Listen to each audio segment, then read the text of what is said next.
Welcome to The Tech Ranch, live and local here on Super Talk 1270. The latest gadgets, online security, websites and apps, social media, and so much more. How can technology help you? Let's find out. It's time for the Tech Ranch on Super Talk 1270. From our studios in beautiful Mandan, North Dakota, along the mighty Missouri River, here is your guru of geek, Marlo Anderson. It is hard to believe, but the end of 2014 is soon to arrive. No. I know, it's hard to believe, yeah. So we're starting our year in review today. We're going to have 3 weeks of this. Some of the topics we're going to cover today include, would you pay to go see the holographic Michael Jackson or Elvis Presley? That will be coming soon to a concert venue near you, so we'll be discussing that a little bit. Inspired by origami, there's a lot of technology now that's being, this fold-up technology is all inspired by the paper art of origami. So we're going to talk about that a little bit. Really? Yeah, it's kind of interesting, Those actually. little paper tree things they make. It's unbelievable how these engineers are looking at this ancient art and using it in, there's even somebody that developed a foldable table out of it. So it's pretty cool stuff. And then right out of Star Wars and Star Trek, we're going to be talking about lasers. Today. And especially laser weapons, and are they going to take the place of the conventional weapons we have today? So at the control panel, producer extraordinaire Jim Walsh. Hello. How's it going, man? Not too shabby. Did you survive the I don't even know what you want to call this weekend. It was kind of dreary. Yeah, it was kind of rainy. It was foggy. Foggy, yes. Well, very I was out and foggy, about on Saturday. I had some errands to run, and we had a live broadcast on Saturday. We were over at Gateway Fashion Mall. Okay. And yesterday, I just laid low. I slept all day. Sunday's my sleeping day. Well, yesterday was a day of rest. very good day to sleep, Oh, actually. boy, Yeah. it was. We're talking about good perfect. sleeping weather. Yeah, it was yeah, me and the perfect for kitty that. cats, my wife too, until she got up to go to work. And I finished my paper, which didn't take that long, is basically just polishing off the draft and getting it in yesterday. And once I got that in, I went back to bed. And that was it. Got up this morning, all raring to go. Not really, but...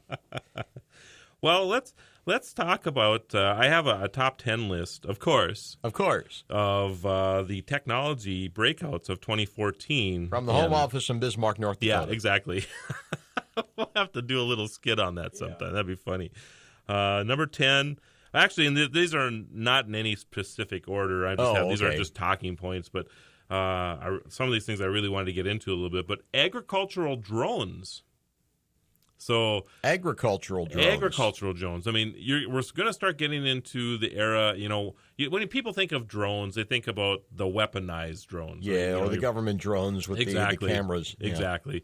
There are going to be tons and tons of uses for this technology in the near future. Crop dusting. That's correct. Absolutely. And you think about crop dusting, it's precise. When you do a crop dust now, for example, the airplane flies over the top and they're putting the same amount of chemical down across the entire field. Well, with drones, you can actually go out and sample the soil, let's say through a section or a quarter or whatever of land, and find out how much needs to be dispensed from spot to spot. So if one area needs a little bit more and the other area needs a little bit less, an agricultural drone will do that, of course. Yeah. And then, of course, this is what's really interesting is that if you were going to do a flyover of your crops, and a lot of farmers do this to see, if there's insects in there or whatever, it's $1,000 an hour to do this. Yeah. Okay. You can go buy an ag drone for $1,000 and can buy do it one yourself. You can fly over. And the other thing is with airplanes. Many times as you want. Many times you want. Yeah. You don't have to, one of the issues with airplanes is they can't get real close to the ground. I'm always amazed by these crop dusters, how close they get. That's actually kind of scary when I watch them. They're amazing, amazing pilots that do that.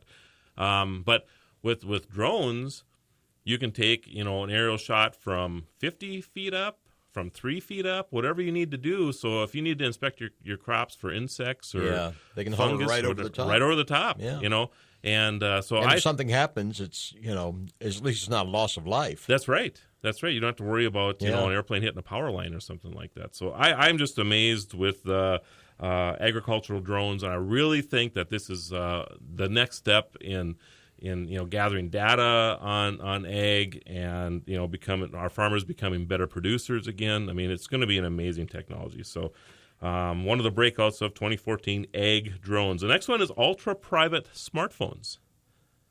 Ultra private. Yes. Right now, the phone that you and I have, not real private. No. I mean, people can hack into them or whatever. So people with the right equipment can hear what you're talking about. Well, yeah, exactly. Or get to the information that you have on your phone. The texting that you and I do or whatever, privy to whoever has that opportunity to do that. Well, there's a phone coming out called Black Phone, and it is super secure, according to, of course, the company that's manufacturing this stuff. So, people who have, worries about security, and there's a lot of people out there that do. I mean, you think about just our military. Yeah.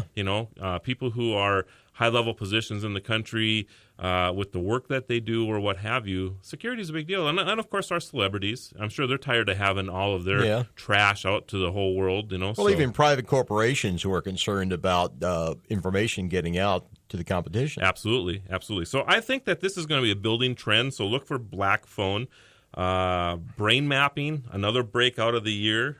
There's a wonderful, wonderful project. In fact, it's called the Human Brain Project out of Europe, and they're mapping the human brain like it's never been done before. And you think about diseases like Alzheimer's and things like that. Yeah. They get a grasp of what's going on in the brain. They might be able to come out with treatments for it. So that's a big deal. Neuromorphic trips. Neuromorphic sounds like a trip, actually. Neuromorphic chips. Trippy, man. Yes, chips. Microprocessors configured more like brains, speaking of brains, than traditional chips. And they claim that these neuromorphic chips will actually have higher capacity. Of course, I mean, every day there's a new chip that comes out that's higher capacity. Microscale 3D printing, a favorite topic on this program, of course. Inks made from different types of materials, precisely applied, are greatly expanding the kinds of things that can be printed. So you don't have the typical 3D printing anymore that's just kind of a whitish or a blackish material. You can color them, you can put different materials into them, all kinds of cool things. Mobile collaboration. The smartphone era is finally getting the productivity software it needs so people can collaborate on their smartphones, like you and I, if we want to work on a document or whatever is cool. And then, of course, smart wind and solar power. A lot of cool things happening there. Big data and artificial intelligence are really starting to take off as far as being part of the smart wind and solar power world. And, I don't see fossil fuels being, removed anytime in our near future. No. But I like the fact that people are starting to enhance the opportunity to gather energy from other sources. So I think that's really cool. So after the break, everybody, Jim and I will be talking about lasers. So come on back. Currently, it's $25. Get the app called Radio Pup for your iPhone and take us everywhere you go. Bismarck and Mandan's own Super Talk 1270.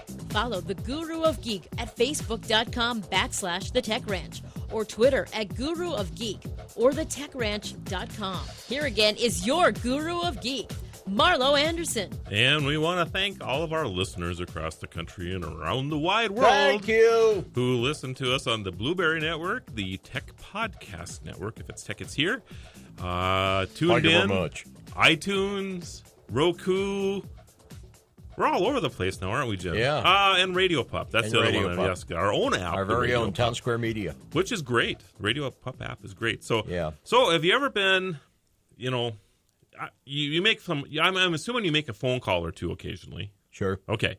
Holding the phone up to your ear. Oh, I hate that because you're always accidentally hitting the wrong buttons. It's crazy, isn't it? I mean, I'm doing this all the time. So I'm browsing through the internet over the weekend, and I run across this thing called a Maxable, Maxxable. And I'm showing Jim a picture of it right now. And I can't believe nobody's thought of this before. It's absolutely genius in its obviousness and simplicity. And we got everybody sitting on the edge of their seats now wondering what we're talking about. What is this incredible new high-tech gizmo? Yes, it's a piece of plastic. You stick your fingers through it. Yes. And it attaches to your phone, and you can hold your phone without messing it up. Right. So you put your two fingers through it, you hold it up to your phone. This thing swivels So if you need your hand, if you want to put your hand a little different or whatever, it swivels. It also acts as a kickstand for your phone. So if you ever wanted to, like perch, I'm showing Jim right now, if you ever want to perch it up like this, and I've had occasion I had to do that. Sure. And some people have kickstands in their cases or so whatever. So you can look at yourself in the reflection while you're talking. That's right. That's exactly right. Yeah. By the way, there's an app called Mirror. And it's exactly what you're talking about. It actually uses the phone as a mirror. So that's what it does. But anyway. Vanity is the mother of invention. Exactly. I guess. But you got to go check this out. Maxable.com, Maxxable. And it's, if you have something like this, you probably don't even need a case anymore because you don't have to worry so much about dropping your phone and all this other stuff because it's actually running through two of your fingers and you just hold the phone up that way. It's amazing. Maxable.com. And we'll have to get the founder of this company or who invented this on the show sometime because it really is simplistic in design, and it folds up flat on your phone so you can put it back in your pocket or your purse or whatever.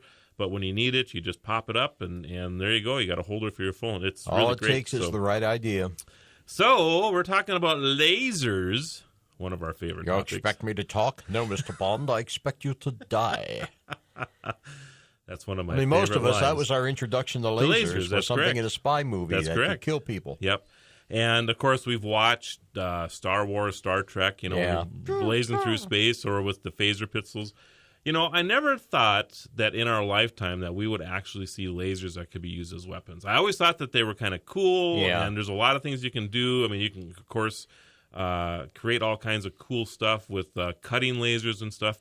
But now we have literally entered this era, I guess I should say, of laser weapons. Well, in the 50s, I remember seeing. I was born in the 50s. I remember seeing this show in the 60s. It was from the 50s.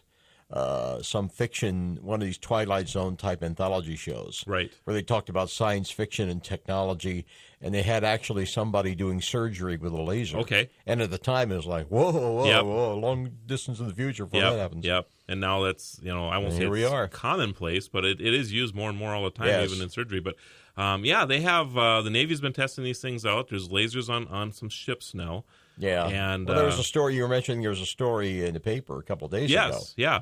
And these things actually can, they affix themselves on an object and they can literally blow them out of the sky if they need to. Yeah. But what's interesting is how precise they are. I was watching some footage that they put out, and they had like a drum that they put on a boat, and they just blew up the drum with it. Nobody else even on the boat. They had mannequins or dummies that were on the boat.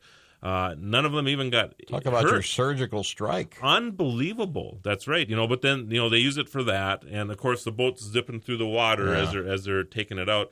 And then they were showing a drone that they launched. And within a matter of a second or two, the drone is going ocean side, because it just split it apart. It's amazing. Now, imagine this. Imagine destroying the enemy's ability to wage war without actually having to kill anybody. Yeah. That's probably what we're talking about here. I mean, and the other thing that's amazing about this is they figure it costs about $1 to shoot once. Whoa. $1. Now, you think about that compared to a rocket or a nuclear missile. Bomb. Yeah. I mean, you're talking, some of those missiles, I'm sure, are hundreds of thousands, if not millions of dollars when they launch these things, Here we're talking $1, and with precision accuracy. It's an amazing development. It really is. It could literally render nuclear weapons obsolete. Yes. Yep. And bombs in general obsolete. Well, they talk about, and I think one of the scary things, and I hate to refer to them as drones all the time. They're actually unmanned aerial vehicles, but we use drones simply because it's easy, and that's what the media uses all the time. But you have to have a way to protect yourself from this technology because, we talk about all the good, but, how easy would it be for somebody to take a dozen drones and attack a crowd of people? Yeah. Okay. So they've had to come up with ways to counteract this particular thing, and the anti-laser in this case technology. Yeah, exactly. So they actually have lasers now that actually you can set up around a parameter of an event. Defensive lasers that will take out drones. You're going to have the anti-laser laser. That's correct. So it's an interesting thing that's developing here right now. But yeah, and how far are we away from having a handheld phaser like in Star Trek? I mean, are we going to see that in our lifetime, do you think? My guess is they already have it. I'm thinking you're right. Yeah. I actually do believe works. I actually do believe that as well. At the very least, it's in the works. You look at the ones that are on the ships, and they're huge machines. I mean, they're not something that you could just carry around, but they're high precision machines. But something like this, of course, they're shooting something out of the sky, quite a ways away. Of course, a laser or a phaser or whatever you want to call it, that's a handheld, probably doesn't have to go as far. Well, it makes me think back to the whole Star Wars thing. Star Wars as in Reagan and the in the Strategic 80s. Defense Initiative. Yes. And what came out afterwards was, the whole thing was basically, I don't want to say a ploy, but it was a tactic to bring the Soviets to the negotiation table. That's correct, yes. Whether it actually worked or not, they still have serious doubts as to whether they could have made it work. Now it looks like they can make it work. Yeah. And was that based on lasers, do you know, or was that a series of lasers and rockets that were going to be All I know used? is every time they showed those little animation things on TV where the animated demonstration, basically it showed you some satellite with a laser shooting at missiles. As they were, the ICBMs, as they were cresting the poles, they would shoot them down. Gotcha. That was the idea anyway. Yep. Well, you're right. We're at that level now. And it did bring Gorbachev to the table. Yep. So here we are. I mean, it is amazing to me that we are at that point. Yeah. And again, I just didn't think that we would see it in our lifetimes. And I'm not sure how I feel about it. I like the fact that it's very precision. I like the fact that it costs a lot less. But sometimes you might have the argument that when you are about ready to fire a missile, if it costs a lot of money, you might think a couple times about it before you fire it. When it costs $1, there's no thought process there. Oh, that's true. So they don't concern themselves. I mean, our with fighter the cost jets of it cost like $1 billion a pop. Yes, they're up there. I don't know if they're a billion, but they're some of them are in the hundreds of millions easily. Yep, easily. And if you can take one down for $1, there are a lot of people that would probably do that. So, for $1. Yeah. I mean, you think about all the money that's been spent on that technology that has been rendered, basically, I won't say useless, but it's interesting. I'm interested in the idea of rendering something like weapons of mass destruction. The whole point of a nuclear weapon is the primary purpose is, there's two purposes. One is to destroy the enemy's ability to wage war. Right. And the other purpose is as a weapon of terror, the idea of, you drop this thing on a city, the idea that you scare people into, doing your bidding or deterrence, whatever the case may be. Right. Well, for the former issue, if you can do it with lasers, if you can destroy the enemy's ability to make war or wage war without having to kill a lot of people, as you obviously would by dropping a nuclear warhead on top of somebody, that obviously would be a good thing. But like you say, does it eliminate the the war strategy of terrorizing people, or will this just become a new way of scaring the dickens out of people? Right, and it might. So Death ray. It's wonderful, and there might be some scary side to it. But you're right. I mean, if somebody were to shoot a nuke towards us, and we could hit it with a laser and take it out of the sky. I mean, first of all, the laser probably won't detonate the bomb. You can hit it at the back end of the thing or whatever, because you need to have. Basically, you just need to blow it up. Right, because in order to have the nuke to work, if I understand correctly, there's actually another mini bomb inside there, correct? I mean, it's the first bomb that goes off that sets the reaction to the second bomb. Well, basically, for the weapon to actually detonate, as is to produce a nuclear event, which is what they call it, a certain certain stages of things have to go through their paces within the missile, within the warhead. It is theoretically possible. Well, it's not theoretically. It is possible to destroy the missile before the weapon is armed, and in doing so, you'll wipe it out without actually producing a nuclear yield explosion. Exactly. And I think the laser would be the best way to do that. Yeah. So it's very, very interesting, and we will keep up to date with what's going on. We spent the whole segment on this? I love it. Oh, my goodness. So, I love it. Anyway, after the break, everybody, Miss Metaverse Kate Aquino will be joining us, and we will be talking about the holographic Michael Jackson and Elvis Presley. So come on back. Currently, it's $25. Your news leader, weeknights at 6 and 10. Super Talk 1270. We're back to the Tech Ranch. Stream this program now at supertalk1270.com. Here is your guru of geek, Marlo Anderson. And joining us, of course, is Kate Aquino, Miss Metaverse. Kate, how are you doing today? I'm doing well. How are you, Marlo? Doing fine as well. How's the weather out in the fabulous state of New York?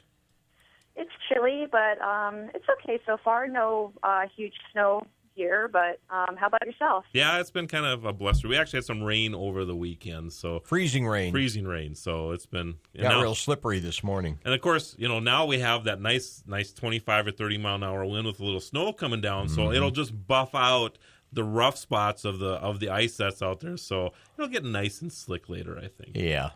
It'll all freeze over again. So anyway, we kind of have a very cool topic to talk about today. I've been watching this technology unfold probably the last 6 or 8 years, and of course, at the Billboard Awards, they actually had Michael Jackson perform to the audience, and he did. What's the name of the song? Slave of the Rhythm. Slave to the Rhythm. Yes, thank you. Thank you very much. And it was interesting. And of course, he was holographic up there. And this is the first time everybody heard this song. And it was fun to watch the audience reaction afterwards, because about half of them stood up and started cheering. The other half are like, what did we just watch? Oh, I'm so glad I'm not the only one that felt like that. I mean, I was watching the audiences, and some of them were crying. I mean, some of them were watching MJ, and I'm sure a lot of these celebrities are in the crowd. They actually knew Michael Jackson personally, so for them it was extra moving. Sure. And you're right, they're all totally mixed with the reaction. It really was. It really was. But, so moving forward now, there's the company that put him, that put MJ on the map, so to speak, with Holographic here is a company called Pulse Evolution. And they have now announced a partnership with Elvis Presley's estate. And sometime, they figure in the next 18 to 24 months, we will actually be able to attend an actual concert of Elvis Presley. So, amazing. It really is. I mean, it's getting really good. I mean, that's the craziest thing about it. Even back in 2012, when I saw the Tupac performance at Coachella, it was just amazing. Yep. And so anyway, American Idol too, when they did Elvis singing the duet with somebody. Oh yeah. I mean, it's really amazing how this technology, and we've been in some venues. My wife and I were at a Blue Man Group event 10 years ago. Yeah. And there were these statues along the side of the stage, and about halfway through, these statues came to life, and we didn't realize it right away, but they were holographic images, and that was 10 years ago. Whoa. So this technology has really come a long ways, there's no doubt. But so we know the technology is there, and we know that they're planning these concert venues for this technology. How do you feel about going to see Elvis Presley now? And would you pay for it? How much would you pay for it? I'm just really curious what your thoughts are on this, Kate. Well, personally, Elvis really isn't my thing, but I would definitely love to go see, let's say, Jimi Hendrix or Johnny Cash in concert. Okay. I never got a chance to, So it really depends. I mean, it's pretty amazing how this technology is coming along. And, it's right now for our generations, we're still getting used to the idea of these celebrities being resurrected and performing on stage with other artists who are still alive. And that's what really makes it real, is that, we're watching a concert, between other artists who are also alive, and with this holographic technology, I mean, it's really hard to distinguish between the two. And it's so amazing. You really get those mixed feelings because you're really having fun and you're watching the performance, but then there's always that little thing in the back of your mind that's saying, wow, this isn't real. Right. Right. So Okay, I think I would still like to go see Jimi Hendrix for sure. So you would, okay. I saw Elvis. Okay. The real Elvis, twice. Okay. I'm not sure if I want to see the hologram. Having seen the real thing, it might get let down for me. So and I guess the other thing that really, I mean, are they going to get full concert price? Are they going to get $100 or $200 a ticket for this, or are they going to go after the, are they going to treat it like a movie? Where you spend $15 or $20 to it? I mean, and I'm just curious, Kate, what would you pay to go see Johnny Cash? I would say I would probably pay like $75 to go see a really good concert. Okay. And what's really interesting is that they're trying to find unique ways to make these concerts more attractive to the customers, because it's not going to be just Johnny Cash or just Elvis. They're starting to put together mashups between artists from today and also these old artists. Yeah. Well, and they bring live dancers and everything else up onto the stage. I mean, it's like a regular concert venue when you watch these. Yeah, did you hear that Metallica is going to be touring with a holographic Lou Reed? I did not hear that. Yes, I guess Metallica. I used to listen to them, a really long time ago, back when Enter Sandman was around. But I heard that Metallica have released an album called Lulu, and the whole point was that Metallica is going to be touring with this holographic Lou Reed to help, to celebrate his life because he passed. And I think it's pretty interesting. I think that more and more people with more of these concerts as they come out, I think we're slowly getting used to this technology. And what's happening is that in the end, in the future, we're going to be getting used to entirely visualized celebrities, people that aren't actually really people that are becoming celebrities. This technology will be so good that celebrities in the future will be holographic or completely digitalized. Well, you think about the lifespan of a celebrity now, too. A lot of times, they lived on through movies and that type of thing. But the actual ability to, perform live, I'm putting quotation marks around that there, Kate, so, standing in the studio here. But that adds a whole nother dimension to it as well. So, it is really interesting. And, the other thing that I've seen happening, too, and I think I was just watching the Black Eyed Peas this morning, and they did a thing a couple of years ago where Will.i.am and Fergie didn't make the venue. So they did a holographic part of it, and the people in the audience had no clue that they were actually holographic images. Whoa. So, because the rest of the band was there. And that's what made it unique, So you were talking about how they're cross-performing and doing these type of things. That's what makes the experience, I think, is when you have live people there with the holographic images of these people. It just adds to the experience. Absolutely. And, of course, that definitely helps and makes it seem more realistic, just like how Snoop Dogg was rapping beside Tupac at the 2012 Coachella concert. But also, when I was speaking about the future and how future celebrities might be entirely digitalized, in Japan, there's a pop star who's a 16-year-old holographic pop star. Not a real girl. She's completely digital. And she actually sells out concerts in Japan. I have not heard of this. Yeah, her name's Hatsune Miku, which means it means the first sound of the future. So this person or this holographic image is totally made up. It's not based on anybody at all. Correct. She's completely made up. She basically looks like an anime character. And what's interesting is that all of her fans, all the lyrics that she sings are completely written by her fans, and her fans can submit what lyrics they want her to sing. It's pretty amazing. So do they have, is somebody actually the voice of this person or of this holographic image? I think it's completely digitalized. I don't think that there's any one person behind this character at all. It seems to be completely created by this company called Krypton Future Media in Japan. Interesting. So it's not like a Milli Vanilli type of situation here. It is they're actually doing some type of computerized voice as well. Yeah, it says that Yamaha's Vocaloid singing software is behind her voice, and this character, Hatsune Miku, she actually opened up for Lady Gaga for Lady Gaga's art pop ball. So it's actually pretty amazing that this is already happening, where we have big celebrities like Lady Gaga actually going on tour with entirely digitalized holographic projections of characters. So are we going to get to an era where a lot of our celebrities are going to be made up? I think so, absolutely. Wow. That's interesting, actually. I'm not quite sure how I take that. I mean, part of being a celebrity is the quirks and nuances of these celebrities, I think, and when you have a digital version of somebody, I don't know. I guess I don't know what to think, but seeing the sweat on their brow. Exactly. Yeah. I bet you can digitize that though, Jim. The sweat on their brow. Yeah. So Jim, who would you see if you had the chance to?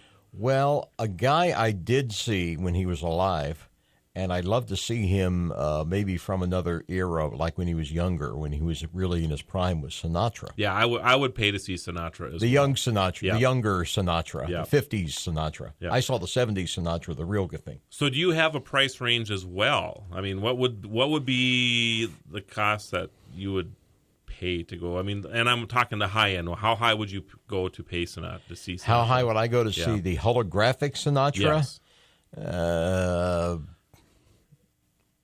I'd say 50. Okay. 50 would be about as much as I want to pay. Okay. So who's your favorite performer of all time? I think, you mean of concerts? Or? Yes. Or just your favorite artist? Well, the Sinatra is certainly up there. Okay. I'd love to see a holographic Beatles. Okay. Well, I would imagine that would probably be coming. Maybe something along the lines of their jam session on the roof during the Let It Be sessions. Okay. If they could recreate something along those lines. Sure. Yes, Kate. Yes. Well, I was actually going to say that USA Today had interviewed the executive chairman of that company, Pulse. Okay. And they actually said that they have plans to recreate a Frank Sinatra and a Bob Marley in the future. See, I can see that. Marley, too, I can see. Yeah. Bob Marley, Dylan. So in his prime. Have you seen anything at all, Kate, about what they're going to charge for these concerts? No, I haven't. But the only thing we could base off of is what the average cost is now for, events like Coachella and whatnot. It depends. Actually, there was the Michael Jackson World Tour, and I'm interested. I'm not exactly sure how much the tickets were, but I think they're over $100 for those tickets for the Michael Jackson Worldwide Immortal Tour. Yep. And that was that was a world tour where they brought the holographic Michael Jackson with them around the world. Okay. Well, what about figures from history? Why not Lincoln? Why not? Holographic. If they do it right, if they can really make the effort to capture the essence of what the man was really like.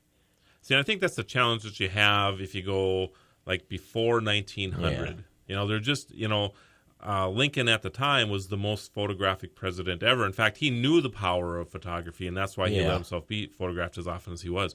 But he's, you obviously don't see any video footage of him at all. Obviously, it didn't exist. Or any audio recording. So how do you recreate that, But, anybody from 1900 on, I would think there's certainly a possibility. Yeah, Teddy Roosevelt. Exactly.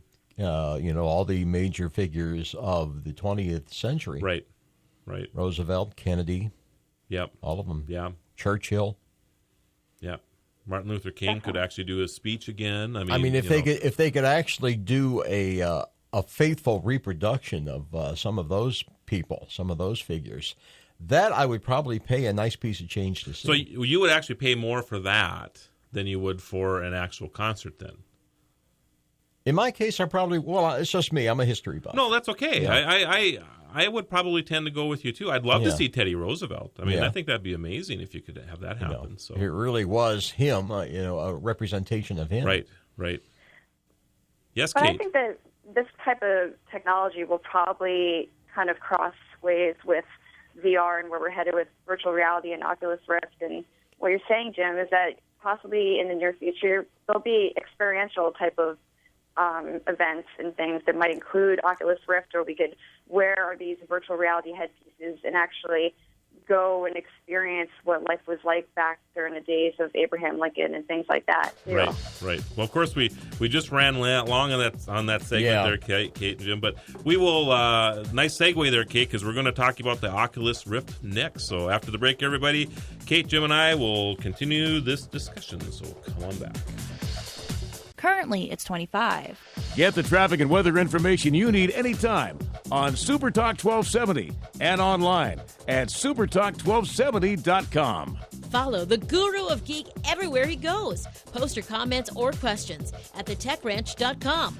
Once again, your Guru of Geek, Marlo Anderson. And of course, in the studio, we have producer Jim Walsh. And on the phone, we have Miss Metaverse Kate Aquino. And we were just wrapping up a discussion on the holographic Michael Jackson and other figures that are coming to us. I like to see the holographic Lincoln do Beat It and Billie Jean. That would, and moonwalk, with the big long legs.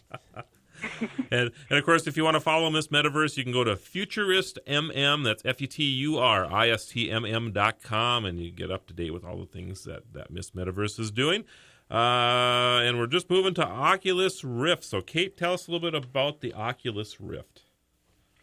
Well, the Oculus Rift is the most anticipated device that's supposed to come out, helping us enter the metaverse of virtual reality, hopefully by sometime in mid to late 2015. But right now, there are a lot of really amazing advancements with people that have been purchasing the developer kits. So those who are interested in getting a head start on learning about virtual reality and what this Oculus Rift device will let you do, you could buy a development kit and start working with some early platforms and programs that are being developed for it right now. So can you tell us, can you kind of give us maybe a description of what the Oculus Rift looks like? Sure. It kind of looks like big goggles that you would wear for when you're going skiing. And they're lightweight, and they have some straps on the top of your head. And they really do remind you of kind of skiing goggles, right? They're large, but they're not heavy, and they have an easy fit on your head.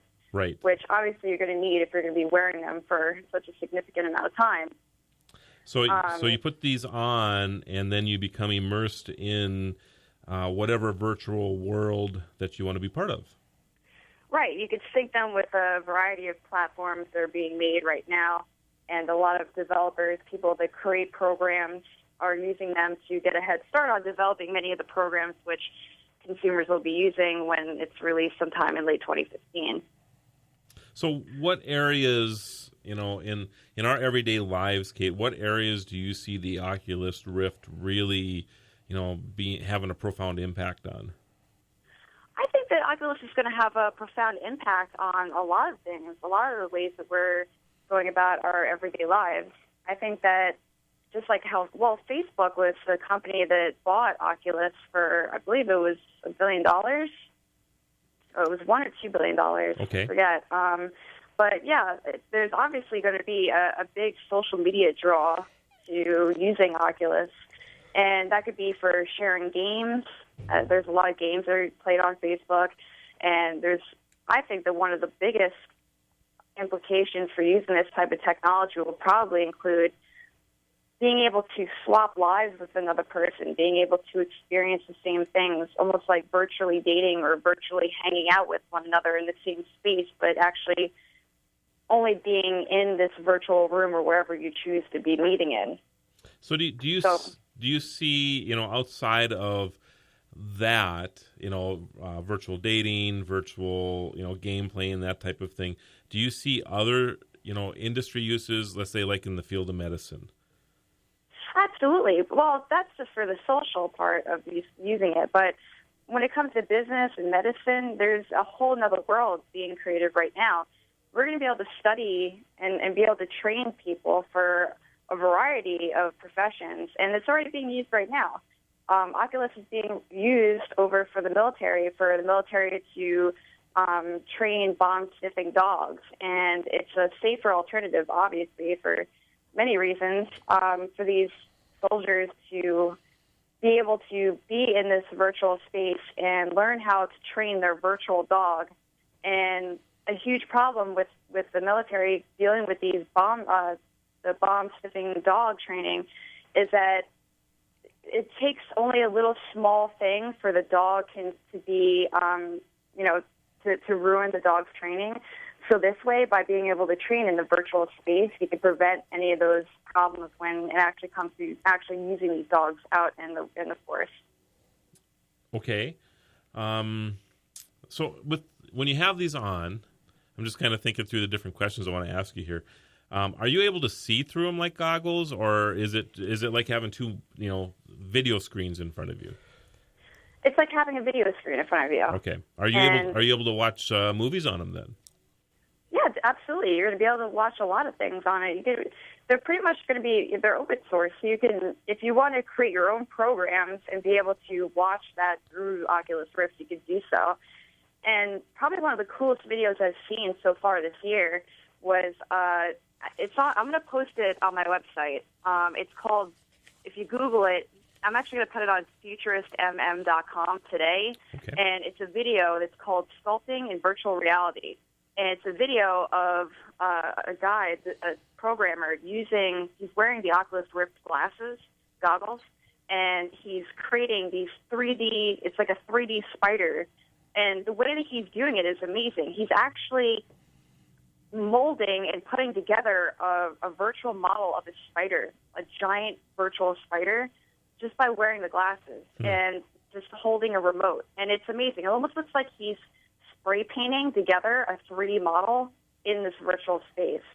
And when you watch it, you're like, wow, this is amazing how fast and incredibly you can do things in this virtual world. It kind of reminds me like the Avengers movies, Tony Stark when he's doing his thing with designing Iron Man, the whole thing just blows up and he throws pieces over here and pieces over there. This is what we're talking about, aren't we? Right. Yeah, definitely. I mean, of course, we're not designing Iron Man here, but that's what we're talking about, the ability to see these things. So if people were, it's just like when Bluetooth headsets first came out and people are like, well, that guy's talking to himself over there, now we're used to that. In the near future, you might see people waving their arms all over the place, and you're like, what in the world is this person doing? But that's probably what they're doing. They're immersed in some type of virtual experience using Rift. Yeah, well, I mean, Rift is going to be more of a computer. You have to be connected to a computer. And also you can be able to probably use it with your phones, sure, in a way like that. But I think that actually being in the public, that's where augmented reality is going to come in. And augmented reality is really going to be that test of how we're going to be merging together that virtual space with our everyday reality as we're going shopping or we're working and having to actually physically stare at something, but also have the virtual landscape overlay over what we're actually seeing. Right. All right, Kate, thanks for being on the show again this week. Jim, a pleasure as always. And again, everybody, we will see you again next week. Same bat time, same bat channel.